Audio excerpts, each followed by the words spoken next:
ஓம் சாந்தி. December 18, 2024 காலை முரளி பாப்தாதா மதுவனம். சாராம்சம். இனிய குழந்தைகளே, நீங்கள் சர்வசக்திவான் தந்தையுடன் உங்கள் புத்தியின் யோகத்தை இணைப்பதனால் சக்தியை பெறுகின்றீர்கள். நினைவின் மூலமே ஆத்மாக்களாகிய நீங்கள் உங்கள் மின்கலங்களுக்கு சக்தியூட்டி தூய்மையானவர்களாகவும் சதோ பிரதானாகவும் ஆகுகின்றீர்கள். கேள்வி: தெய்வ அந்தஸ்தை வெகுமதியாக அடைகின்ற எந்த முயற்சியை குழந்தைகளாகிய நீங்கள் சங்கமயுகத்தில் செய்கின்றீர்கள்? பதில்: சங்கம யுகத்தில் நீங்கள் குளிர்மை சாந்தம் ஆகுவதற்கான முயற்சியை செய்கிறீர்கள். குளிர்மையாகவும் தூய்மையானவர்களாகவும் ஆகுவதனாலேயே நீங்கள் தேவர்கள் ஆகுகின்றீர்கள். நீங்கள் குளிர்மை ஆகும் வரை தேவர்கள் ஆக முடியாது. சங்கம யுகத்தில் நீங்கள் குளிர்மை தேவிகளாகி சீதலா தேவிகளாகி அனைவரையும் குளிர்மை ஆக்குவதற்கு அனைவர் மீதும் குளிர்ந்த ஞான துளிகளை தெளிக்கின்றீர்கள். நீங்கள் முதலில் உங்களை குளிர்மையாக்கி பின்னர் மற்றவர்களின் தீயை அணைத்து அவர்களையும் குளிர்மையாக்க வேண்டும். ஓம் சாந்தி. முதலில் குழந்தைகளாகிய நீங்கள் ஒரு விடயத்தை புரிந்து கொள்ள வேண்டும். நாங்கள் அனைவரும் சகோதரர்கள். சிவபாபா எங்கள் அனைவரதும் தந்தையாவார். அவர் சர்வ சக்திவான் என அழைக்கப்படுகின்றார். நீங்கள் முழு உலகையும் ஆட்சி செய்த பொழுது அனைத்து சக்திகளையும் கொண்டிருந்தீர்கள். பாரதத்திலே தேவர்களின் ராஜ்யம் இருந்தது. நீங்கள் தூய தேவர்களாக இருந்தீர்கள். உங்கள் குலம் முழுவதும், அதாவது உங்கள் வம்சம் முழு வம்சமும் விகாரமற்றதாக இருந்தது. யார் விகாரமற்றவர்களாக இருந்தார்கள்? ஆத்மாக்களாகிய நீங்களே. நீங்கள் இப்பொழுது மீண்டும் ஒரு முறை விகாரமற்றவர்கள் ஆகுகின்றீர்கள். சர்வ சக்திவானின் நினைவை கொண்டிருப்பதனால் நீங்கள் அவரிடமிருந்து சக்தியை பெறுகின்றீர்கள். ஆத்மாக்களாகிய நீங்கள் ஒவ்வொருவரும் 84 பிறவிகளின் பாகத்தை நடிக்கின்றீர்கள் என தந்தை விளங்கப்படுத்தியுள்ளார். ஆத்மாக்களாகிய நீங்கள் சதோபிரதான் சக்தியை கொண்டிருந்தீர்கள். நாளுக்கு நாள் அது படிப்படியாக குறைவடைந்தது. சதோ பிரதானாக இருப்பதிலிருந்து நீங்கள் தமோ பிரதான் ஆக வேண்டும். விண்கலத்தின் சக்தி முடிவடைந்தவுடன் வண்டி நின்றுவிடுகிறது. ஏனெனில் மின்கலம் சக்தி இழந்துவிட்டது. ஆத்மாவின் மின்கலம் முற்றாக சக்தி இழக்க மாட்டாது. சிறிதளவு சக்தி எஞ்சிருக்கின்றது. சிலர் மரணிக்கும் பொழுது ஒரு விளக்கு ஏற்றப்பட்டு அது அணைந்து விடாமல் இருக்க எண்ணெயால் நிரப்பப்படுகிறது. ஆத்மாக்களாகிய நீங்கள் முழுமையாக சக்தி நிறைந்தவர்களாக இருந்தீர்கள். இப்பொழுது உங்களுக்கு அச்சக்தி இல்லை என குழந்தைகளாகிய நீங்கள் இப்பொழுது புரிந்து கொள்கின்றீர்கள். நீங்கள் இப்பொழுது சர்வசக்திவான் தந்தையுடன் உங்கள் புத்தியின் யோகத்தை கொண்டிருந்து உங்களை சக்தியால் நிரப்பிக் கொள்ளுங்கள். ஏனெனில் உங்களிடம் சிறிதளவு சக்தியே எஞ்சியிருக்கிறது. உங்கள் சக்தி முழுமையாக முடிவடைந்திருந்தால் உங்களுடைய சரீரம் இருக்க மாட்டாது. தந்தையை நினைவு செய்வதனால் ஆத்மாக்களாகிய நீங்கள் முற்றிலும் தூய்மையானவர்கள் ஆகுவீர்கள்.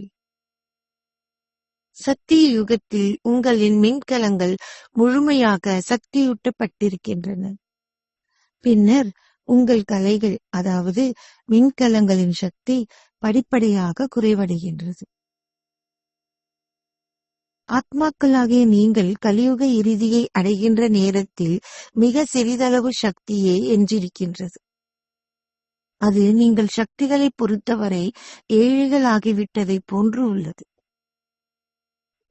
தந்தையை நினைவு செய்வதனால் ஆத்மாக்களாகிய நீங்கள் சக்தி நிறைந்தவர்கள் ஆகுகின்றீர்கள். ஆகவே தந்தை விளங்கப்படுத்துகின்றார், நீங்கள் ஒரே ஒருவரை மாத்திரம் நினைவு செய்ய வேண்டும். கடவுளே அதிமேலானவர். மற்ற அனைவரும் படைப்பின் ஒரு பகுதியாவர். ஒரு படைப்பானது எல்லைக்கு உட்பட்ட ஆஸ்தியை மாத்திரமே ஒரு படைப்பிடமிருந்து பெற முடியும். எல்லையற்ற தந்தை மாத்திரமே படைப்பவர் ஆவார். மற்றைய தந்தையர் அனைவரும் எல்லைக்கு உட்பட்டவர்கள். எல்லையற்ற தந்தையை நினைவு செய்வதனால் நீங்கள் ஓர் எல்லையற்ற ஆஸ்தியை பெறுகின்றீர்கள். ஆகவே பாபா புதிய உலகாகிய ஸ்வர்க்கத்தை எங்களுக்காக ஸ்தாபிக்கின்றார் என்பதை குழந்தைகளாகிய நீங்கள் உங்கள் இதயங்களால் அறிந்து கொள்ள வேண்டும். நாடக திட்டத்திற்கு ஏற்ப ஸ்வர்க்கம் ஸ்தாபிக்கப்படுகின்றது. குழந்தைகளாகிய நீங்கள் அங்கே சென்று ஆட்சி செய்ய போகின்றீர்கள். நான் என்றென்றும் தூய்மையானவர். நான் ஒரு கருப்பையின் மூலம் பிறப்பெடுப்பதில்லை. தேவர்கள் பிறப்பெடுப்பதைப் போல நான் பிறப்பெடுப்பதில்லை. குழந்தைகளாகிய உங்களுக்கு ஸ்வர்க்க ராஜ்யத்தை கொடுப்பதற்காக இவர் ஓய்வு பெறுகின்ற 60 வயதை அடைகின்ற போது நான் இவரது சரீரத்தினுள் பிரவேசிக்கின்றேன்.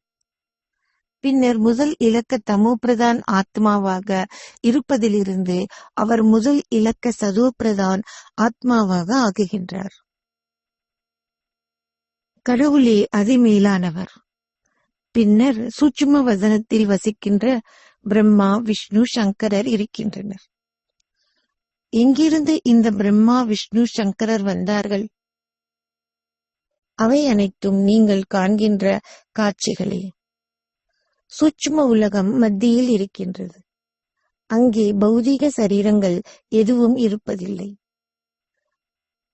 அச்சூட்சும சரீரங்களை தெய்வீக காட்சி மூலம் மாத்திரமே காண முடியும். பிரம்மா வெள்ளை உடை தரித்துள்ளார். ஆனால் விஷ்ணு வைரங்களாலும் ரத்தினங்களாலும் அலங்கரிக்கப்பட்டுள்ளார். அவர்கள் சங்கரர் கழுத்தை சுற்றிய பாம்புடன் இருப்பதாக சித்தரித்து உள்ளார்கள்.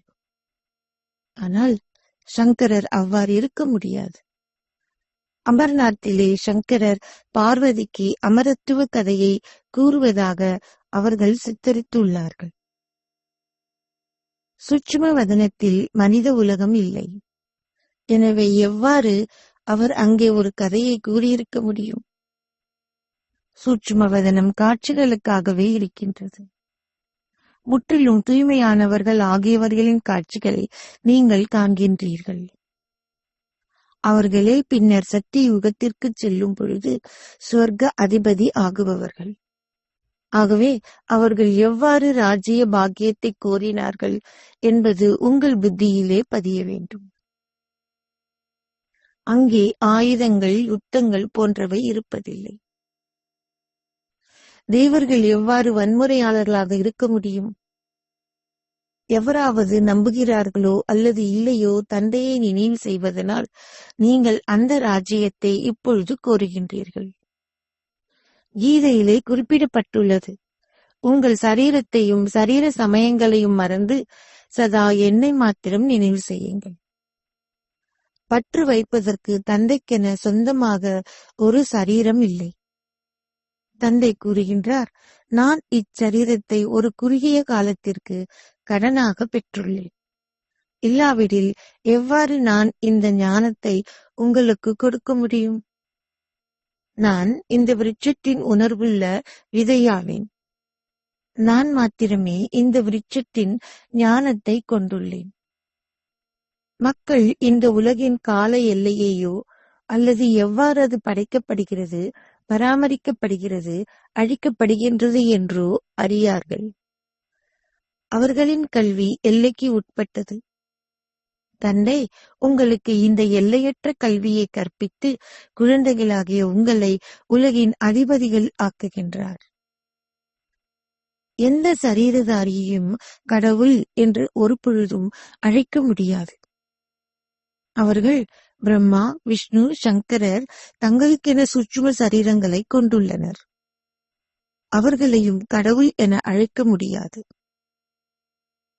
இந்த சரீரம் தாதாவினுடைய ஆத்மாவின் சிம்மாசனமாகும்.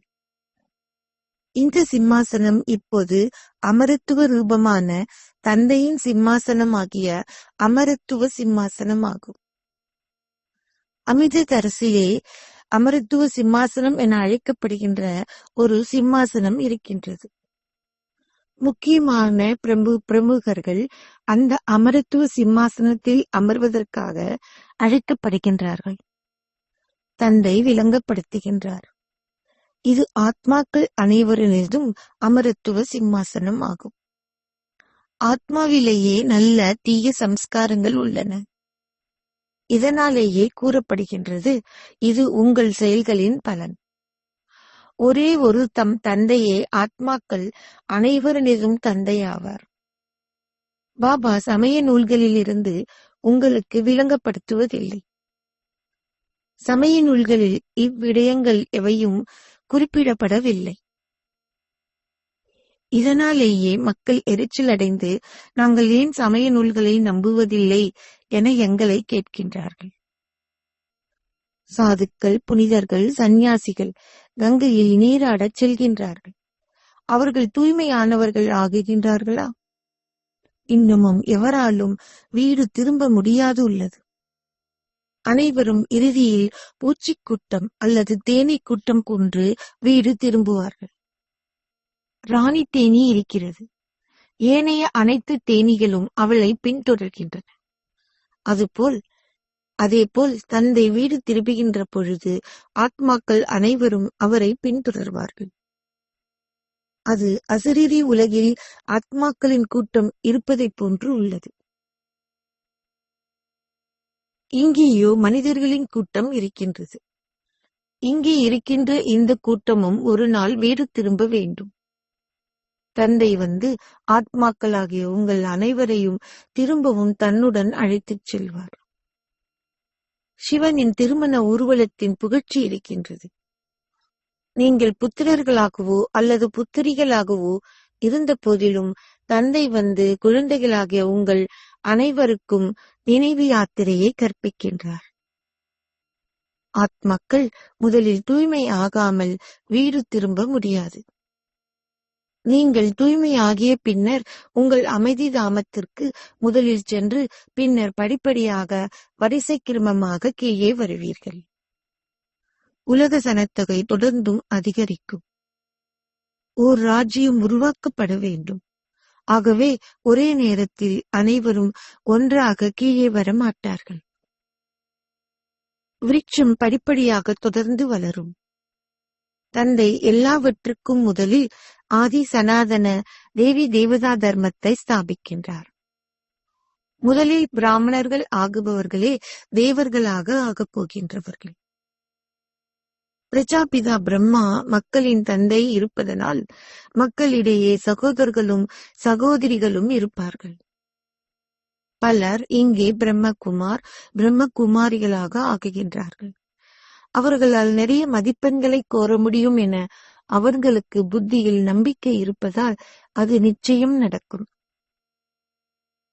உங்களில் உறுதியாக இருப்பவர்கள் அங்கே முதலில் செல்வார்கள். பலவீனமானவர்கள் பின்னர் செல்வார்கள். ஆத்மாக்கள் அனைவரும் முதலில் அசரீரி உலகில் வசிக்கின்றார்கள். பின்னர் அவர்கள் கீழே வருகின்ற பொழுது ஜனத்தொகை அதிகரிக்கின்றது. ஓர் ஆத்மாவினால் எவ்வாறு சரீரம் இல்லாது தனது பாகத்தை நடிக்க முடியும்? இது நடிகர்களின் உலகம். அதை தொடர்ந்தும் 4 யுகங்களினுடையதாக சுழல்கின்றது. சத்திய யுகத்தில் நாங்கள் தேவர்களாக இருந்தோம். பின்னர் நாங்கள் சத்திரியர்கள், வைஷ்யர்கள், பின்னர் சூத்திரர்களாக ஆகினோம்.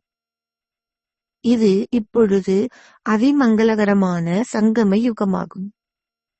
இந்த யுகம் தந்தை வருகின்ற பொழுது இப்பொழுது மாத்திரமே இருக்கின்றது.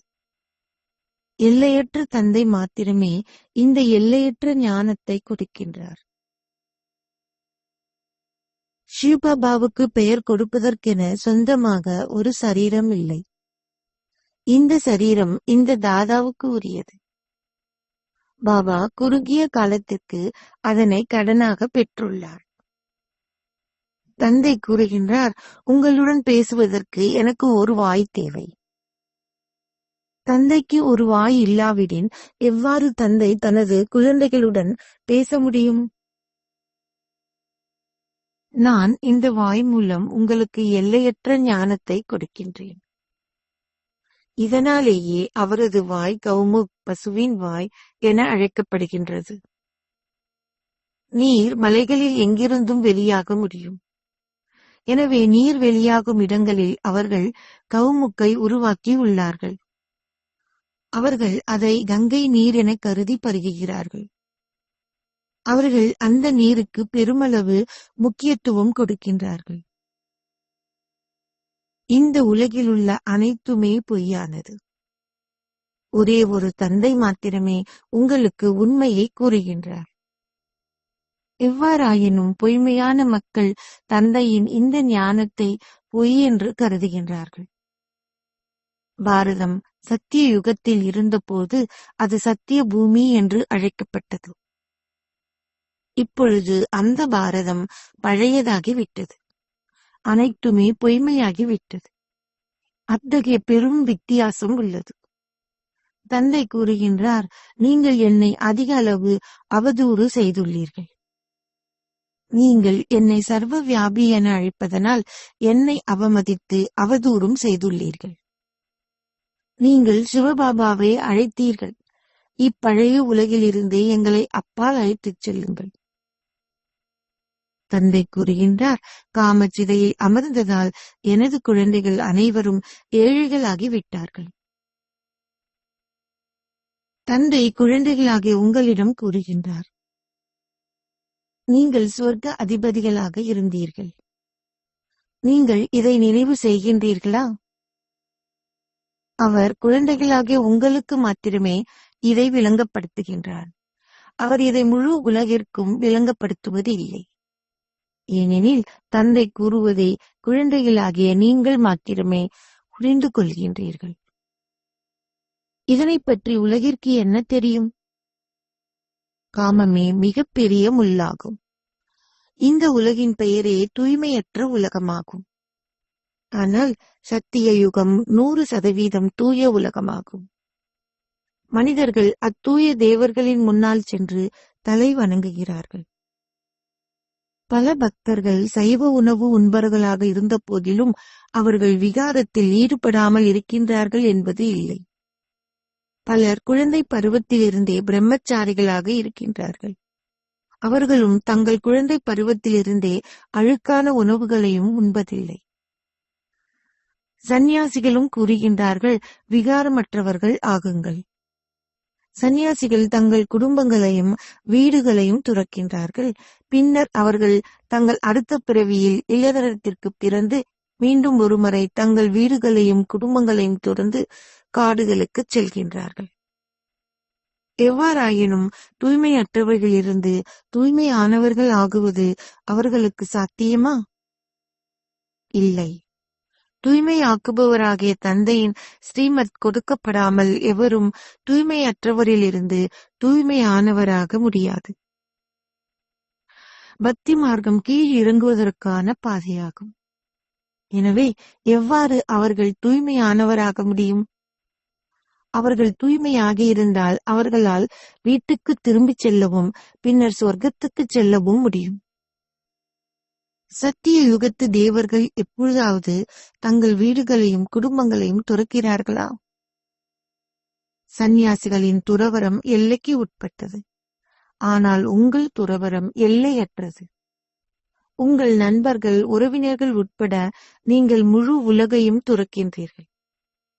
ஸ்வர்க்கம் உங்களுக்காகவே ஸ்தாபிக்கப்படுகின்றது. உங்கள் புத்தி இப்பொழுது சொர்க்கத்தை நோக்கியுள்ளது. மக்கள் இன்னமும் நரகத்தில் ஊசலாடுகின்றார்கள். ஆனால் குழந்தைகளாகிய நீங்கள் தந்தையின் நினைவில் ஊசலாடுகின்றீர்கள். குளிர்மை தேவிகள் ஆகுவதற்கு நீங்கள் ஞானச் சிதையில் அமர்த்தப்பட்டுள்ளீர்கள். குளிர்மை என்னும் வார்த்தைக்கு எதிர்ப்பதமாக நெருப்பு, வெப்பம் என்ற வார்த்தை உள்ளது. நீங்கள் குளிர்மை தேவிகள் என அழைக்கப்படுகின்றீர்கள். உங்களில் ஒருவர் மாத்திரம் இருப்பதில்லை. பாரதத்தை குளிர்மையாக்கிய பாரதத்தை குளிர்மையாக்கிய பலர் இருக்க வேண்டும். தற்பொழுது அனைவரும் காமச்சிதையில் எரிந்து கொண்டிருக்கின்றார்கள். இங்கேயே நீங்கள் குளிர்மை தேவிகள் என பெயரிடப்பட்டுள்ளீர்கள். நீங்களே அனைவர் மீதும் ஞானம் எனும் குளிர்ந்த துளிகளை தெளித்து அனைவரையும் குளிர்மையாக்கும் தேவிகள். பக்தர்கள் நீர் துளிகளை தெளிப்பதற்காக செல்கின்றார்கள். ஆனால் இங்கே ஆத்மாக்கள் மீது ஞான துளிகள் தெளிக்கப்படுகின்றன. ஆத்மாக்கள் தூய்மையாகும் பொழுது அவர்கள் குளிர்மை அடைகின்றார்கள். முழு உலகிலுள்ள ஆத்மாக்களும் காமச்சிதையில் அமர்ந்ததால் இப்பொழுது அவலட்சணமானவர்கள் ஆகிவிட்டார்கள். குழந்தைகளாகிய உங்களிடம் இப்பொழுது ஞான கலசம் கொடுக்கப்பட்டுள்ளது. இக்கலசத்தினால் நீங்களும் குளிர்மையாகுவதுடன் மற்றவர்களையும் குளிர்மை ஆக்குகின்றீர்கள். இவரும் குளிர்மை ஆகியுள்ளார். கணவன் மனைவி இருவரும் ஒன்றாக வசிக்கின்றார்கள்.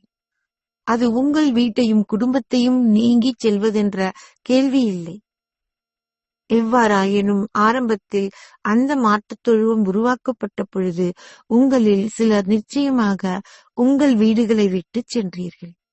எதற்காக? ஞானச்சிதையில் அமர்ந்து குளிர்மை ஆகுவதற்காகவே. ஞானச்சிதையில் அமர்ந்து குளிர்மை ஆகுவதற்காகவே. இங்கே நீங்கள் குளிர்மையாகும் பொழுது மாத்திரமே அங்கே உங்களால் தேவர்கள் ஆக முடியும்.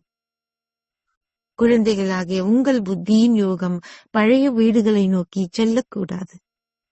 நீங்கள் அனைவரும் தந்தையுடன் வீட்டிற்கு திரும்பி செல்ல இருப்பதால் உங்கள் புத்தி தந்தையை பற்றி கொள்ள வேண்டும். தந்தை கூறுகிறார், இனிய குழந்தைகளே, நான் அனைவரையும் திரும்பவும் வீட்டிற்கு அழைத்துச் செல்வதற்கு உங்கள் வழிகாட்டியாக வந்துள்ளேன். நீங்களே சிவசக்தி பாண்டவ சேனை. நீங்களே சர்வசக்திவான் சிவனிடமிருந்து சக்தியை பெறுபவர்கள். பரமாத்மாவினால் மரணித்த மக்களை உயிர்ப்பிக்க முடியும் என மக்கள் நினைக்கின்றார்கள். எவ்வாறாயினும் தந்தை கூறுகின்றார், எனது அன்பிற்கு உரிய குழந்தைகளே, இந்த நாடகத்தில் ஒவ்வொரு ஆத்மாவுக்கும் அவரது சொந்த அனாதியான பாகம் நடிப்பதற்காக கொடுக்கப்பட்டுள்ளது. நானே படைப்பவரும் இயக்குனரும் பிரதான நடிகரும் ஆவேன். இந்த நாடகத்தில் எவரது பாகத்தையும் என்னால் மாற்ற முடியாது. பரமாத்மாவின் கட்டளையின்படியே ஒவ்வொரு இலையும் அசைகின்றது என மக்கள் நம்புகின்றார்கள். எவ்வாறாயினும் பரமாத்மாவே கூறுகின்றார், நானும் நாடகத்தில் தங்கியிருக்கின்றேன். நான் அதனால் கட்டுப்பட்டுள்ளேன். எனது கட்டளையின்படி இலைகள் அசைகின்றன என்றில்லை. சர்வவியாபி என்ற ஞானம் பாரத மக்களை முற்றிலும் ஏழைகள் ஆக்கிவிட்டது. தந்தை கொடுக்கின்ற ஞானத்தின் மூலம் பாரதம் மீண்டும் ஒருமுறை கிரீடம் அணிந்ததாக ஆகுகின்றது. அச்சா, நல்லது. இனிமையிலும் இனிமையான அன்பிற்கு உரிய எப்போதோ தொலைந்து இப்போது கண்டுபிடிக்கப்பட்டிருக்கும் குழந்தைகளுக்கு உங்கள் தாய் தந்தையாக இருக்கும் பாப் தாதாவின் அன்பும் நினைவுகளும் காலை வந்தனங்களும். ஆன்மீக தந்தை ஆன்மீக குழந்தைகளுக்கு நமஸ்தே சொல்கிறார். ஆன்மீக தந்தைக்கு ஆன்மீக குழந்தைகளின் அன்பு நினைவுகள் மற்றும் நமஸ்தே. தாரணைக்கான சாராம்சம் 1. ஆரம்பத்திலேயே சூரிய வம்சத்திற்குள் செல்வதற்கு உங்கள் புத்தியில் நம்பிக்கை கொண்டிருந்து முழு புள்ளிகளையும் கூறுங்கள்.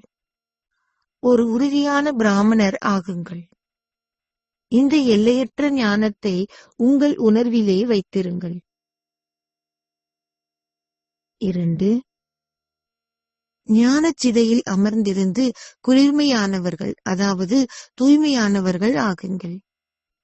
ஞானம் யோகம் மூலம் காமத்தீயை அணையுங்கள்.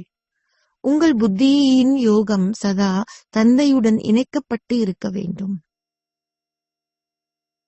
ஆசீர்வாதம்.